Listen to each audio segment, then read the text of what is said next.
Okay, Amber, we are ready to go, so we can start on time.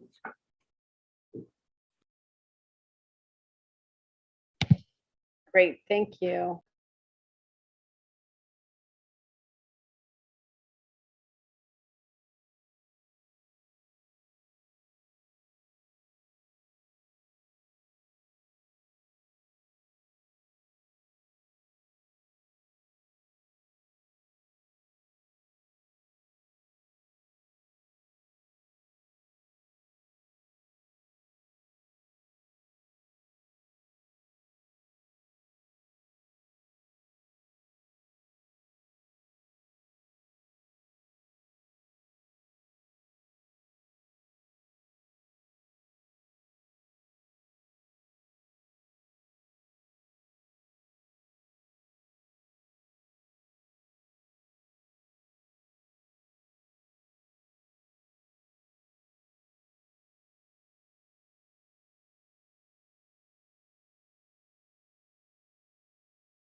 Okay, so I think I'm going to go ahead and get going here. I apologize if there's a little noise behind me. I am actually traveling, so I'm making do where I can. And if I get cut off, I've asked Mr. Hess to take over the meeting for me.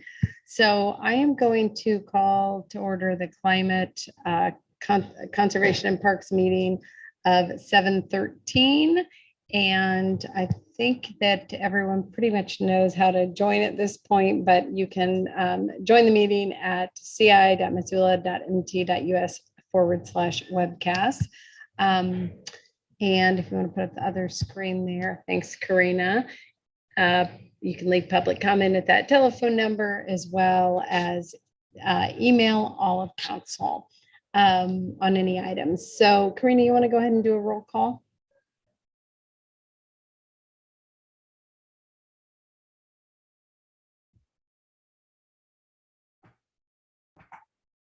Yes, just a moment. I'm trying to get my roll call to come up here.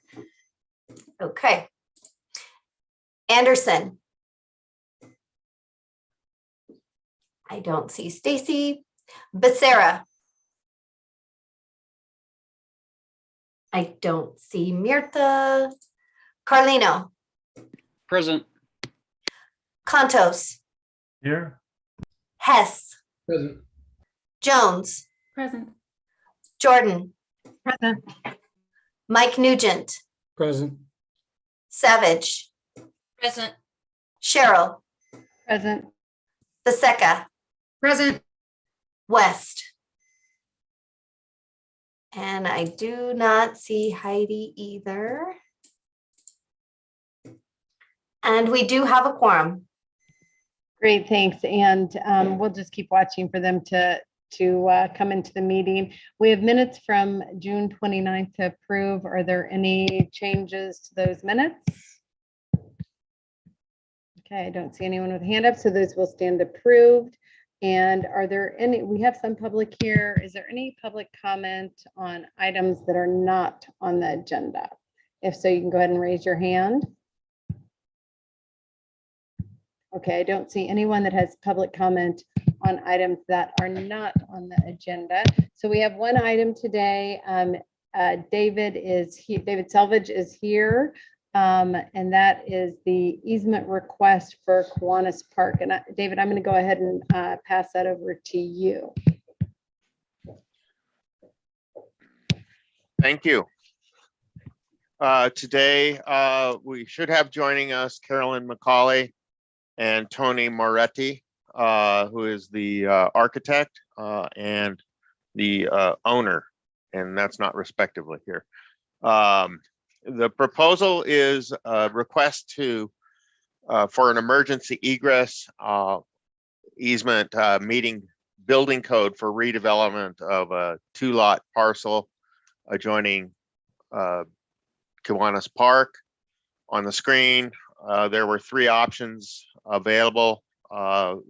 The park board recommends the smallest option, which is option C, to roughly an area of 855 square feet.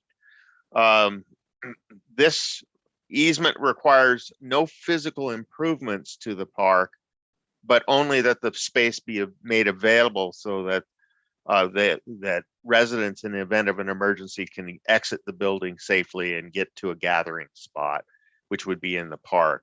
Here's the adopted park master plan of record. The easement would be in this location here. There's no material impact on the park or on its deed restrictions. The proposed development would look something like this.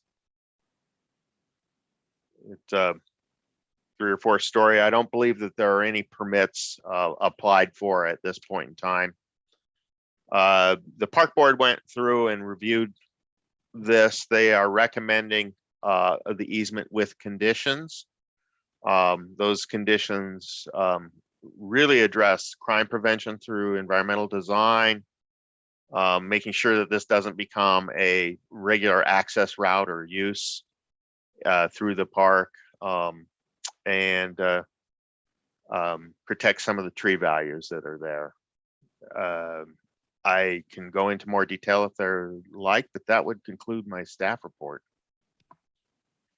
Okay, thanks. And I'm going to wait until we wait just a couple, hold on just a second, sorry. Okay, so would you, I'm hoping to learn a little more. So this easement, it's actually a floating easement. And can you speak to that a little more? Yes, I can.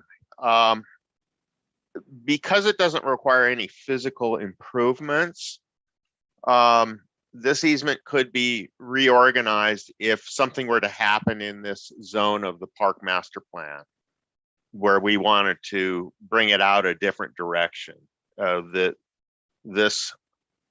This is the effective easement that's being granted. There's likely no need to ever move it because development should be consistent with the park master plan, but we've allowed for that if we have to. The fixed point is the exit to the proposed building. Okay, great, thank you. And the other piece I'm wondering about this, the Kiwanis Park had LWCF funding and its purchase, is that correct? And I don't know exactly how that works on this piece of property. Could you speak to the LWCF funding on this parcel? So at some point in time, Kiwanis Park was deed restricted by the LWCF program because it received a grant fund for improvements. I'm not exactly certain what those improvements were. They occurred many years before I was here. In land and water deed restricts a park that the park has to be forever used in that position for open lands. And this easement doesn't conflict with that. Similarly, when this park was deeded to the city, the Kiwanis Club required that it be forever be used as a park. Since there are no physical improvements required and it's consistent with the master plan, those deed restrictions would not be at risk. Okay, thank you. And I've got lots of people lining up, so I will stop asking some of my questions and get to that. But you know, we've heard a little bit on this from constituents, but I just want to, as we go into this, I want to remind everyone that, you know, we cannot regulate notice or displacement of renters. This is private property, so that's something that is not within our purview. I know we've heard, I think there was an email that came last week or so on that, and so I just, you know, I want to remind everyone in the public that is not within the sideboards of our authority on this. Also, you know, well, I'll make my comments a little more as we go on. I won't take over. I think, let me see who is, Gwen, go ahead. Sure, thanks. So David, I just wanted to clarify, it sounds like fire requested that this happen. This was not initiated by the developers, but that the fire department, basically this is a requirement from them in order to have safe access to get out if there's a fire. Is that correct? This matter came to us at the recommendation of building department through an early meeting. If the architect's online here, I think he could better answer as to what code requirement this satisfies, whether it's fire code or building code. Because I don't know what that is. David, I think that I promoted, let's Yep. see. I'm Okay. here. Can you hear me? I can't hear you. We can hear you. Did you want to weigh in on this? Yeah, I can let you guys know. This is Tony Moretti, the architect for the project. Yeah, it's an egress code requirement. So this site, because of the way we're trying to develop it, we need to have two means of egress from the property. One is obviously up at Front Street, and then the second one would be out the back of the property. Because the back of the property does not abut a public way, then that's the reason we need the easement, is to allow us to reach a public way, which the building department has determined is that pathway that you see there in Kiwanis Park. So that's the only, the principal purpose of the easement is just to assure that there's some connection, and as David mentioned, whether it's in this permanent location or if it's rearranged in some future way. A permanent second way off the site is really what it's about. Okay, thanks. And follow up? Yeah, go ahead. And so, David, could you speak a little bit more to it? It sounds like it's an emergency easement in case of fire, and it will be gated. So basically, this is only used if it's not being built on and it's not being used for regular transportation. It's only used if there's a fire and they need to get out. Is that correct? Yes, the park board recommendations was that this be gated at the property line and that it be alarmed and lighted for resident security. No physical improvements, no gate would be on parkland. This Okay. would all be within the developer's property. Okay, great. Thanks. And I think next, let me look. Mike, go ahead. Thanks, Madam Chair. I have a couple questions. First one would be for Tony, the architect. So hoping that maybe you could tell us what's the threshold that requires this secondary egress and ingress? I guess how many units of multifamily could be built on this parcel if there wasn't this easement granted? Mm-hmm. That's a good question, Mike. I'd have to spend some time to see. Certainly what was the driving force, I guess, of the way we're developing the site was if we were able to develop in this long linear kind of method along the west edge of the property.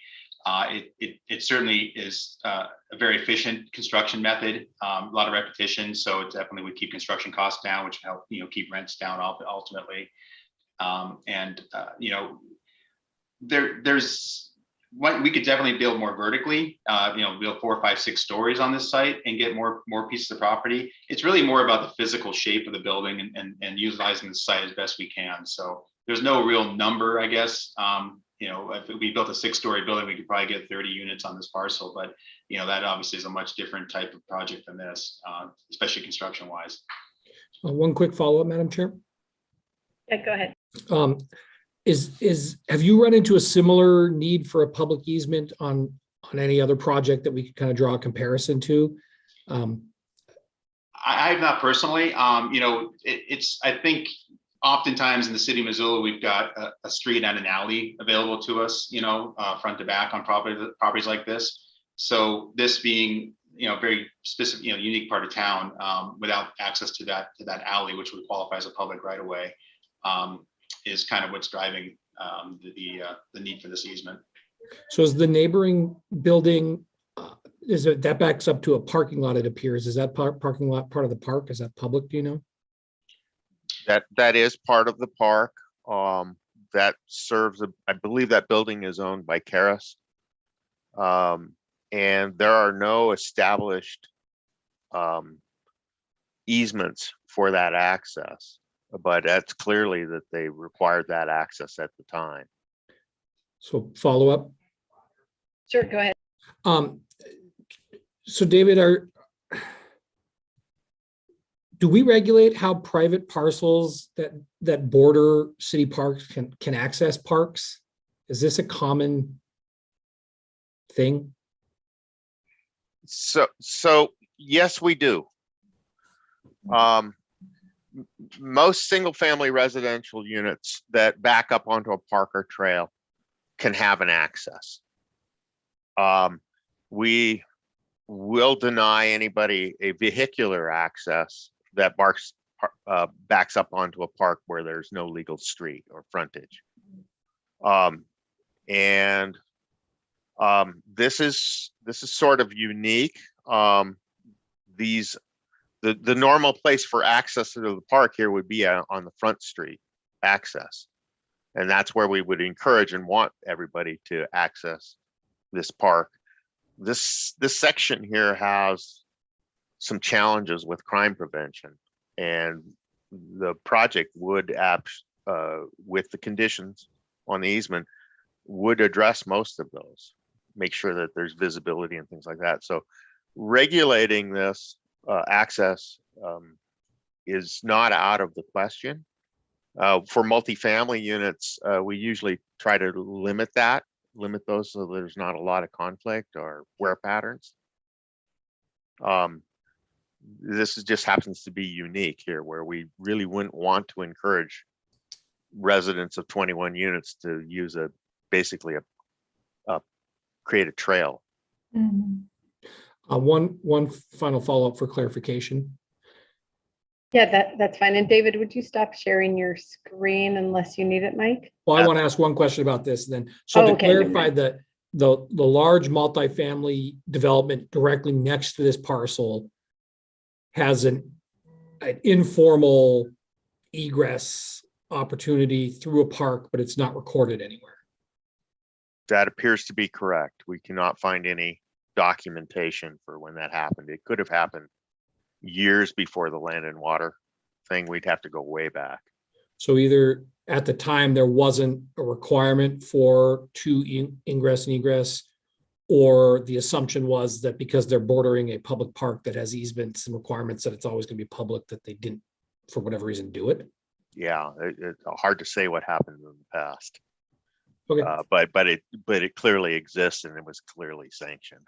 So this isn't out of the character of what's been practiced in the neighborhood. No, not, Okay. it's no material impact on park values. All right, thank you. Thanks, Mike. And then Daniel, do you want the screen up, Daniel, or should we have David? I don't need it up per se. Thanks. Okay. Thanks, David. Go ahead, Daniel. Yeah, is a motion in order now? A motion would be in order if you'd like Oh, to okay. make one. Yeah, thank you. I move to table this item. And then could I speak to that motion? Actually, that if you table an item, we don't actually speak to that. We just go immediately to a vote on it. Oh, okay. Yeah, so those are just the rules. So I think that's correct, unless someone tabled items, they're not up for debate. So we'd like to just say why, because it's actually pretty important. Hey, Kristen, though, if you'd let me run this, that would be helpful. I think that is actually our rules. I'm not trying to stop anyone from talking here. So could someone weigh in on that? I'm going to go to Jim Nugent because his hand is up. Yes, they are non-debatable. Someone make a motion to table. They've foreclosed everything else. The vote is on whether to table. Yeah, thanks. So they're non-debatable. That's how it works. I'm not trying to cut you off here in any way, Daniel, or Kristen, since you mentioned that. So I think we need to go ahead and then Karina, we need to take a vote on Daniel's motion to table. And Jim, I appreciate you stepping in on that to give us the legal aspect of it. Public comment? Did you want to take the vote, Amber? I did not. I forgot about public comment. Oh, Okay, so if you would like to comment, and this is on the motion to table only, please raise your hand.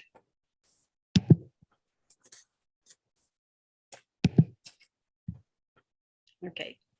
I do not see any hands raised in the audience, so I want to go ahead and take a roll call vote on the motion to table.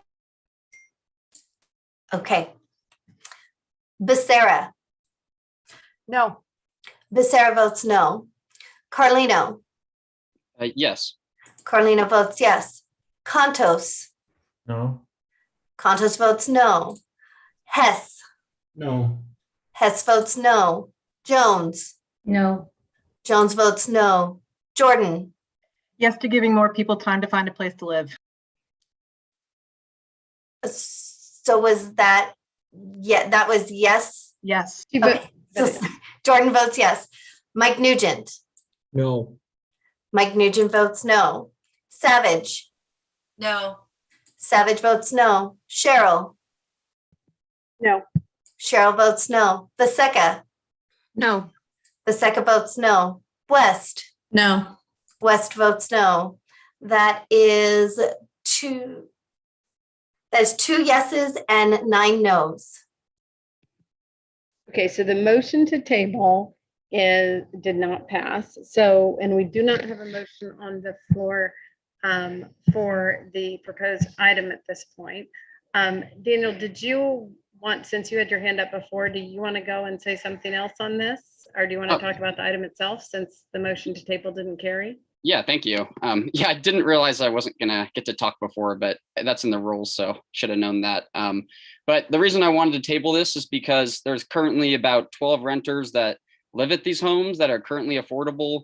It's part of our housing policy to preserve multifamily, currently affordable homes like these, plus the single family home that's affordable. And there's the free store there that provides services as well to people.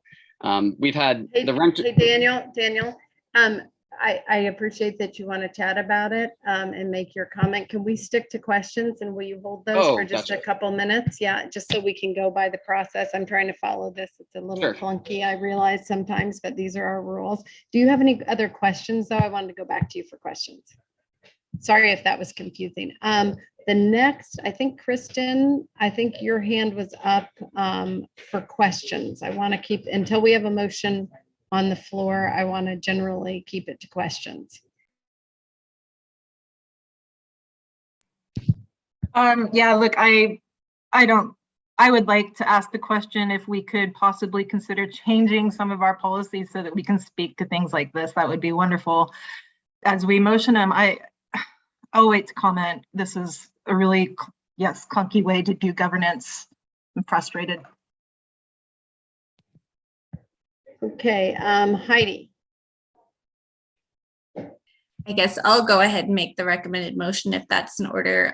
So I can open up the discussion to discussion and questions, I suppose. But I do have one question, and I think it's been asked already, but I really would like to have a better understanding of what the potential of the site is without the easement. And so I was hoping that maybe between now and Monday or the next time we take up this item, we could get an answer on the development potential of the site without the easement. My general understanding is that it only reduces the density by 3 to 5 units, but I would like some clarity around the actual numbers. So my question is to get those numbers. Thank you. Thanks. That was actually one of my questions too. So David, if we could have that in the record at some point before next week, I guess that would be great. Thanks, Heidi, and thanks for making the motion. So now you can make comment or questions at this point. So I appreciate you doing that. And Daniel, you can put your hand back up if you want to make comment at this point. Mirta, go ahead. Thank you. I apologize. I was a few minutes late, so this might have been covered before I was able to join. I guess Heidi touched on some of the questions that I have, because although this is a parks related issue and an easement that relates to park is directly linked to housing. And so very much like public works right-of-way vacations lives in public works, it's usually a function of land use and housing. And so I would really think would benefit the public to better understand what the zoning is for this property, what is allowed currently, what would it be allowed if this easement is granted, what is the public process for participation during the development of this project. Is it, if it meets all the zoning requirements, then does it only go through the building permit approval process? What is the mechanism for the public to have more input on this? I think that after the park board approval, the media got this information and made it public. So we received several emails from constituents who, like, very completely understandable, were concerned about this request being granted. And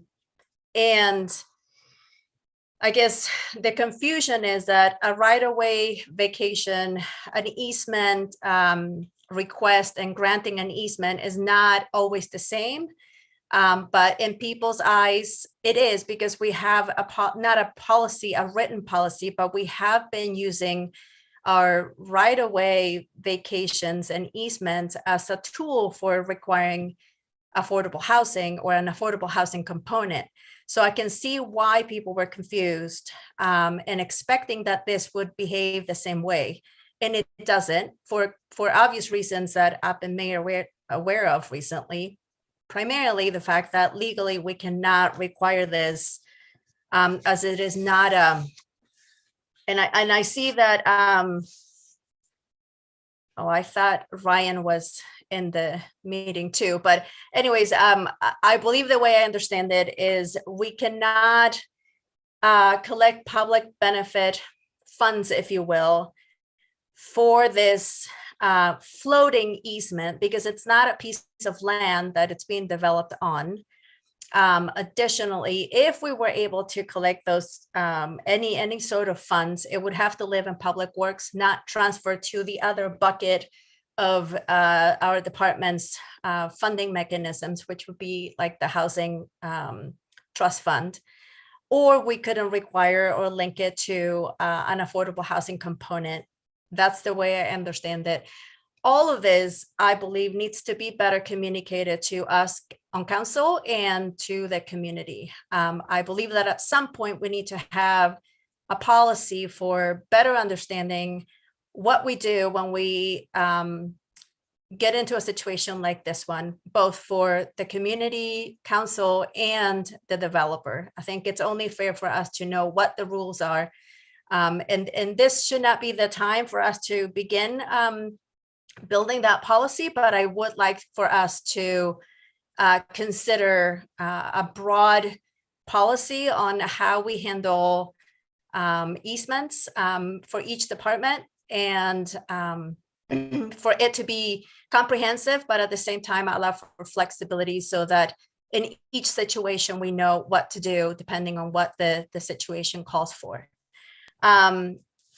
So my question, I guess, or my request is that we get more information on this for us and for the community, primarily to, as it relates to the development that is allowed currently, could be allowed without this easement and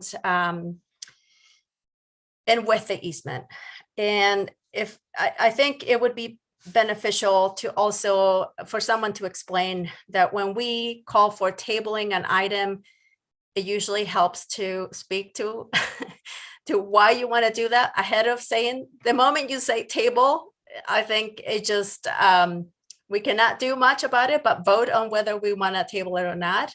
So I think just maybe a reminder of how our rules work or don't work would be helpful, so we avoid frustrations.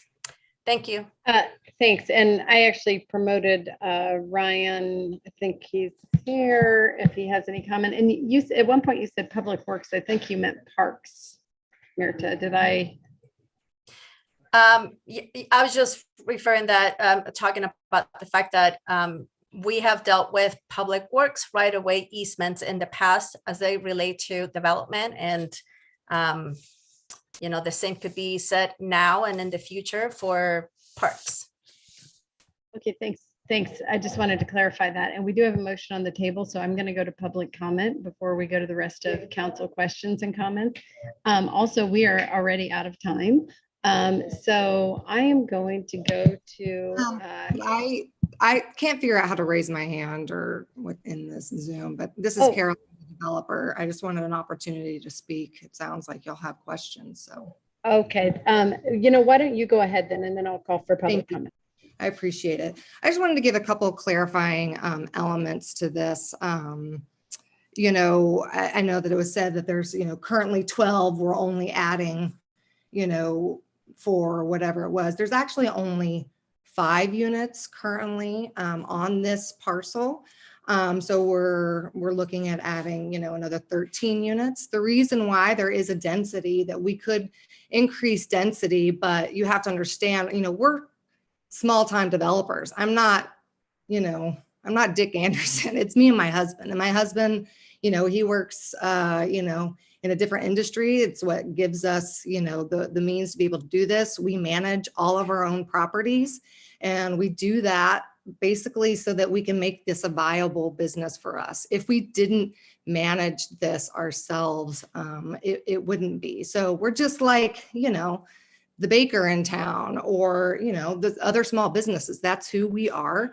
So, this really, is it was an opportunity for us to purchase this parcel. I can't remember exactly when it was, several years ago. It was always our intention to develop it. It's always been, we've been very clear with that, with the tenants that have been there. We've always done month-to-month leases for these units. So they tend to attract people that are kind of coming and going a little bit more.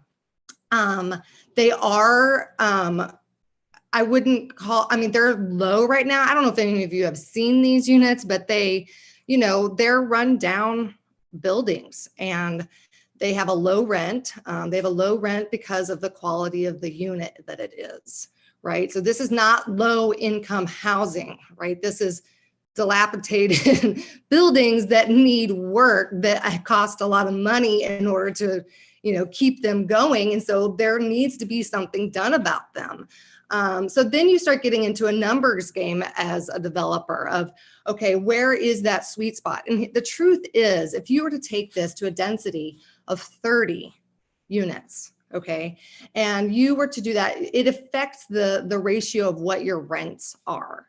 And when you start to affect the ratios of the rents, it goes down. You spend so much on the cost of the building, and you have to lower the rents because of the type of unit that you end up having to build with small square footages, tightly packed in. And I would lose, I could share the numbers with you. I'm absolutely happy to. I would lose at least $70,000 a year. And I can't imagine any of you would take the money that you make in your W-2 jobs and would want to do that. It just doesn't make sense. So for me as a developer, I'm trying to make that balance of how do I provide housing? How do I develop this to make we have a beautiful library. We have a great park. It's a lovely area to walk through, right? How do I, as a developer, take this parcel and improve it for our downtown use and for tenants and create more housing? But I have to do it to where it's viable, right? I have to do it where it's viable. Thank you. I hate to move you along, but That's okay. we're out of time. I appreciate your comments. I'm going to go to public comment, and then I'm going to come back to council. Hannah Kozel, I think, if you could unmute, you could give us public comment, and if you could keep it to 3 minutes, that would be great. Yeah, of course. Thank you. Sorry if this is really echoey. I had to find a place at work to come in and give comment. But my name is Hannah Kosel. That's Kosel. I'm a member of Ward 3 in Missoula and a current renter. And I'm working with the Missoula Tenants Union as well. I'm here to give public comment around this property, as many tenants that are currently living there have come to us and asked for support on this approach, knowing that they are facing in fear of displacement in a city that has less than a 1% vacancy rate. I've spoken with you all in the past few months around the Grant Creek rezone and have vouched in many instances for greater density in our city. But this is one area in which I do not believe in doing so, as it does displace current affordable housing, especially housing that is next to our beautiful park and our trail system and the library. I've actually studied pieces on this topic and written my public comments for you all from the views of the library, and have been able to watch many community members grab goods from our free store. We've been putting our free POTUS shares like leftovers there as well. And I'm just so grateful for the current tenants for creating such a great space of community there. And I'm frustrated as well that due to the conditions of their living environments, but that is due to neglect by these developers and their current landlords, something that is their responsibility as an investment and in their business to take care of, and not something to lean on the city and taxpayer money for support for them to be able to renovate into luxury businesses for them and have a handoff in that way. And so I'm asking, it sounds like there's a lot of confusion. I came in late to this call, but it seems like I'm just as confused as many members of you are as well in this process and what that looks like. And I appreciate Merita's comments as well about how this hasn't felt like a great way for public to comment and access on in our emergency state of housing that we currently have in Missoula. And so with all that, I'm asking you all to motion instead to table this issue, to give the renters more time in this property to have a thorough understanding, and especially to wait until our vacancy rate is increased in Missoula, and that we can look to opportunities such as like that gravel pit and other places where we can infill in Missoula and build more housing, and then it doesn't have to displace our current residents, and that we can hold greater accountability requirements for landlords as well to make sure that their properties are staying healthy and promoting healthy living for their tenants in ways that they are able to be held accountable for their businesses in that way. Thank you so much for the time on this. And also just, yeah, as the Climate Parks and Conservation Committee, want to look to just like the damage that this will do to the Kiwanis Park area and really think about who do we want to be able to live and access these spaces. And I'm grateful that the current tenants have that opportunity right now. Thank you. Thanks, Hannah. And we don't have any other publics, and I'm going to try to move us along here, you guys. We're eating into our lunch. Mike, go ahead. Thank you. I was going to ask a few questions on landlord tenant, but I'm just going to make a comment. I appreciate the comments we've received. I appreciate the comment just now from Ms. Cassell. And I do want to state that I think that anybody who is implying that the council voting yes or no on this easement will prevent the tenants from being displaced is being misleading. We have no ability as a council to regulate what a landlord does or does not do with their private contracts. The developer mentioned that the clients are on 30-day leases. Those are governed by the Montana Tenant Landlord Association or the Montana Tenant Landlord Act, which means that whether we vote yes or we vote no, tomorrow they could be given notice that they need to vacate those properties within the days in the terms of their contract. So I feel that it's giving some false hope by saying if we vote this down, they might not have to find new housing, because that's not accurate. In fact, if the council was to vote this down and the developer either built less units, they could still go forward with the less units, or they could scrap the plan entirely, still tear the buildings down, and then come up with something else like luxury condos or 3 small houses that they could sell for significantly more money. So I feel that this conversation is very interesting, but we need to be sure that we are dealing with the facts of what we actually can control. And if a developer, if this got shot down and said we need to give the tenants more time, the developer is likely going to think they'd be better off with it being vacant and coming and asking again, and they could do the same thing. So I want to get that out there, that I appreciate this conversation, but we need to focus on what we actually can control. Thanks, Mike. I appreciate that. That's what I was trying to articulate at the beginning, that we can't control that and they're not within our sideboards. Go ahead, Daniel. And if you could make it short, because we don't have a lot of time. Yeah, I mean, although we can't control private property rights, what we can control is, density, easements, things like that. And when the 12 renters have nowhere to go in town right now, and the vacancy rates, been below 1% for quite some time, sometimes I think we need to be creative and finding solutions to follow our housing policy that says that we should preserve current affordable rentals. And I think giving these, I think the financial incentive would not be there to gentrify these currently affordable homes if there was no easement granted that would allow for the density. So I think we do have power as a council to say that we have to allow all development is not correct. Not saying that anybody's saying that, but I just believe that, sometimes we have to be creative in our solutions. And I think not granting the easement today would be to at least show some solidarity with the current renters, that we're not here to just vote for things that allow gentrification left and right. Thanks. Thanks. Kristen, go ahead. Thank you. Yeah, I support what my colleague Daniel said. I get that we don't have a lot of control in this space, but we do have the control to regulate the process a little bit. And these folks are low-income renters, and we're losing an opportunity to fulfill our requirements under the affordable housing policies that we have. And it's disappointing to me that we are not using the tools that we have, however minimal they are, to afford that time. And I also wanted to speak to the fact that owning 80 units is not a mom and pop shop, and I don't even make $70,000 a year to lose. So I feel like there's a little bit of a disconnect between what the developer is trying to do versus the people on the ground who are trying to live and have a life in this town. We are losing our frontline staff, we are losing our low-income earners, and we're going to be like Bozeman. We're not going to have anybody to service our coffee or to work in the police department or work in the fire department because we do not offer affordable housing. And this is exceptionally frustrating that we have a little tool. We could table it. We could give these folks time to find a place to live, and we're not using it. Thanks, Heidi. So I had one more question that I was hoping maybe could get addressed. I assume we'll have a future meeting or maybe Monday night. And one is about the appropriateness of where the money that is being asked for in exchange for this easement is being allocated. So obviously this easement is on park property, and maybe some explanation of why that is being given back to parks. And then I also want to say that there is also language in our housing policy around what the quality of housing should be.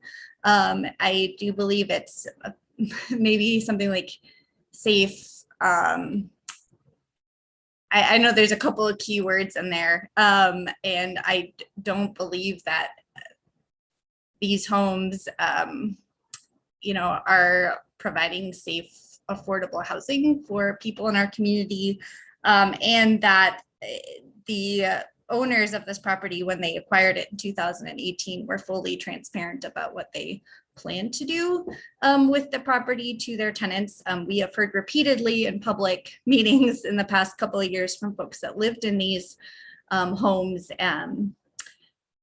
especially during our conversation around 4th Street. And folks were aware that this was going to be redeveloped in the near future. I guess I would like to have some of these answers on the record. That's it for the time being. Okay, thanks, Heidi. I'm going to take one more. I only have one more hand up, actually, so that's good. Mike, go ahead. Thanks, Madam Chair. And my internet's a little unstable, so I apologize if it gets bad. I really appreciate the comments from Councilwoman Jordan and Councilman Carlino, and I definitely hear that. What I'm saying is we're implying that we have a tool that we don't have, because if we don't vote for this, the private owner of this private land can still tomorrow decide to displace the tenants. So the point I'm trying to make is I don't think it's good or fair for us to imply that we, by action of city council, can prolong these folks' time in this housing because we don't have the ability to do that. So I think the two of you know that I respect you both and enjoy having these conversations, but that's the point I'm trying to make. Yeah, thanks. I appreciate that. And I concur with that. This is not in our purview and we're not going to be able to stop them from being displaced because we do not own this piece of property. I am going to go ahead and we do have a motion on the table. Daniel, I'm going to, I'll give you like 30 seconds. We're really past and your hand just went up. I'm going to, because I want to be fair to everyone, I'm going to go ahead and let you make a very quick comment or question. Very quick. Thank you. Yeah, I definitely respect the other counselors' comments on that too, and trying to say what we do and don't have power over. But I do want to point out that granting the easement is giving more financial incentive to displace the renters by allowing for more density, which allows for more money to be made by the developers. Therefore, by tabling it, we would withhold the financial incentive of allowing for more density, which is a kind of a roundabout way of trying to do what, trying to preserve the rentals. But yeah, we don't have the ability, obviously, to control private property. Thanks. Thanks. And so I'm going to go ahead. I appreciate everyone's comments and I appreciate that everyone's really passionate about this. I'm going to go ahead and do a roll call vote. We will have opportunity. I feel certain that this will be on committee reports and we will have opportunity to have more discussion on it.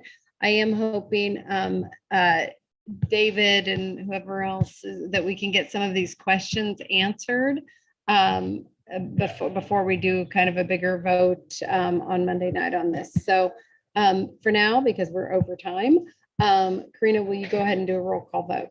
Yes. Becerra. Yes.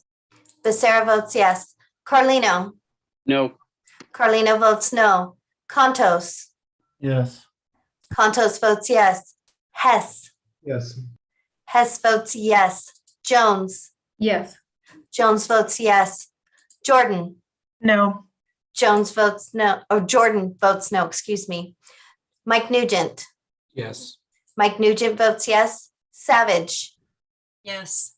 Savage votes yes. Cheryl. Yes. Cheryl votes yes. Becerra. Yes. Becerra votes yes. West. Yes. West votes yes. That is 9 yeses and 2 nos. And Karina, we'll need that to go on committee reports. No problem. Okay, great. Thank you, everyone. I appreciate the robust discussion. I just appreciate everyone's perspectives on this, and I hope to get some of those questions answered, and then this will be on Monday. And I saw a hand go up. Mirta, I'm really trying to adjourn this meeting, but go ahead. I know. I just want to request that maybe Ryan can be in attendance on Monday so that we can get some legal answers before we take a final vote. Thanks. I appreciate that comment. That's great. Thanks so much. And I'm going to adjourn the parks or whatever we are now, Climate Conservation and Parks meeting. Thank you, everyone.